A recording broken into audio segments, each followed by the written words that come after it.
This is the final version of I guess you'd call it a mold that I'm making.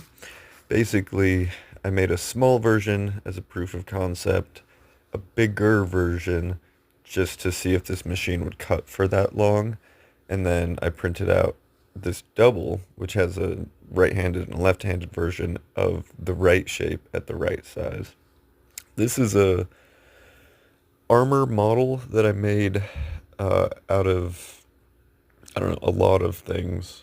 Basically, it was a combination of one mold and then I fiberglassed it and then I went over it again and sanded it and then added a layer of plaster and blah blah blah. Eventually I came out with this shape which is the right, I don't know, curvature but not the right size nor uh, is it left and right matching molds. So what I had to do was once I finished the mold, I had to scan it into the computer and then resize it and mirror it.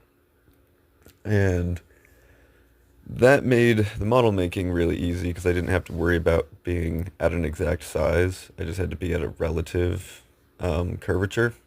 Anyway, this is a machine called an X-Carve CNC. It uses a Milwaukee uh, router, basically just a drill that can cut sideways.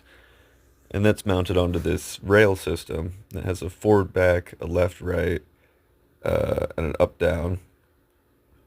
It's a pretty clever little machine, but it doesn't really like to cut more than 2 hours. And this particular cut was uh, 6 hours and 59 minutes was the stated cut time, but there was problems, so it ended up taking about 10.5 hours to get this done. At one point, because it's so depthy, it usually only cuts about maybe 3/4 inch, but this is an inch and a half depth. So the router bit wasn't quite long enough to reach all the way down in there. So as it was going, I had to pause it and cut down the edges, kind of bevel in the edge so that as the bit went further and further down, it didn't end up hitting the lip on there. And then also at one point it crashed completely just, well, basically I wanted to try to see if I could switch it out with a longer bit. And so I pressed stop thinking I could restart it, but I couldn't.